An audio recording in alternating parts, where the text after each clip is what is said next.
Yeah, welcome back to the channel. Today I'm working on my F250 here, and it's 2 years old. So I'm gonna perform my second service, which is just an oil change and check all the fluids in the belts and two more things.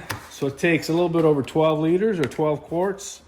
So I bought 15. This is semi-synthetic diesel oil.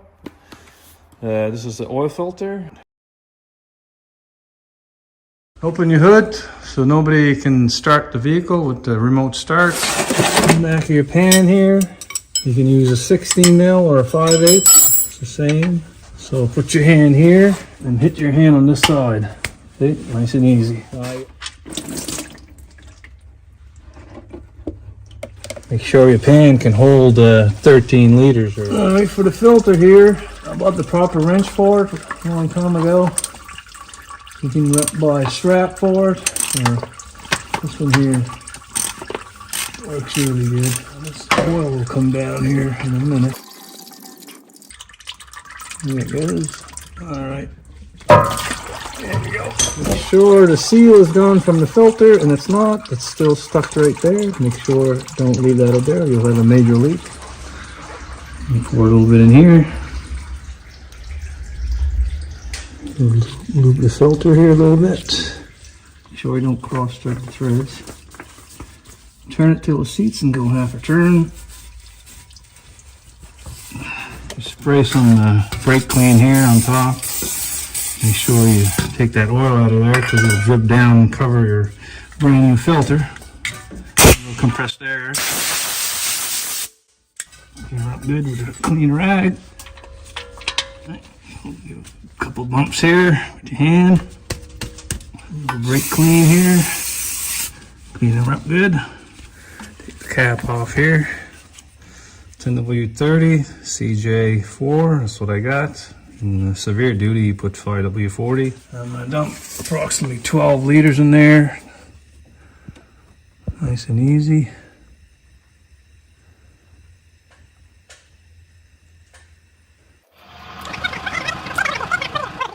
I poured roughly about 11 liters in there. I want to see if I got something on dipstick here.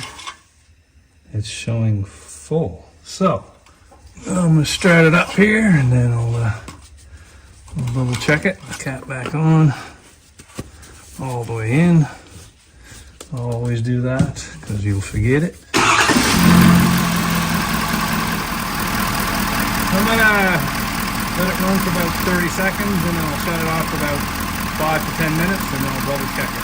So check the oil here and it dropped down quite a lot, so I'm going to add a little bit more. So let's check it right now. There, can't see that, but it's right to the full mark.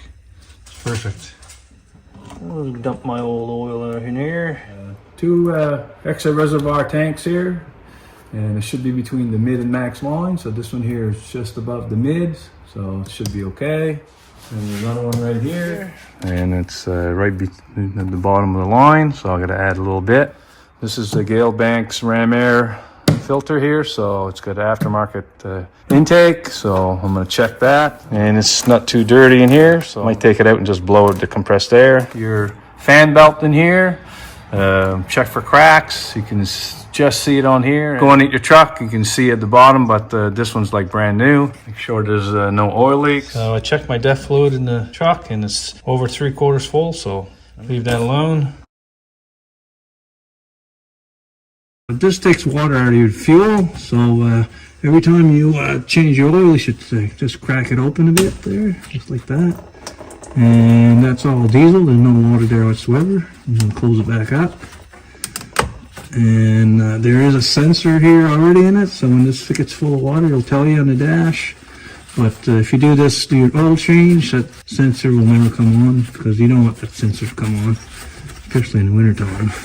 So the other thing that most people miss is you got to grease your universal joints in the front axles. So on the F250 and the F350s, there's two, one on each side, of course. F450s and up, they got 9 fittings. They got one on the tie rods here, the drag linked over here, and I guess they're all over around here. But I got a lockable one there that looks really good. Got a couple there, it's coming up right there. Another thing people miss is your tires. You're supposed to rotate them every 10,000 miles. But so okay, I'm gonna reset the oil life here. I'm gonna use this keypad here. I'm gonna go to display mode, engine oil life. I'm gonna press OK to reset. 100%. The Lariats and the Limited will have vehicle info up here. You can select that. It's under that. But this is an XLT. You're going to have to go to display mode. Okay, write down your kilometers or your miles in your maintenance book and write down the date, and then you're all done. That's pretty simple. If you like this video, press thumbs up below. Subscribe to my channel. Thank you for watching.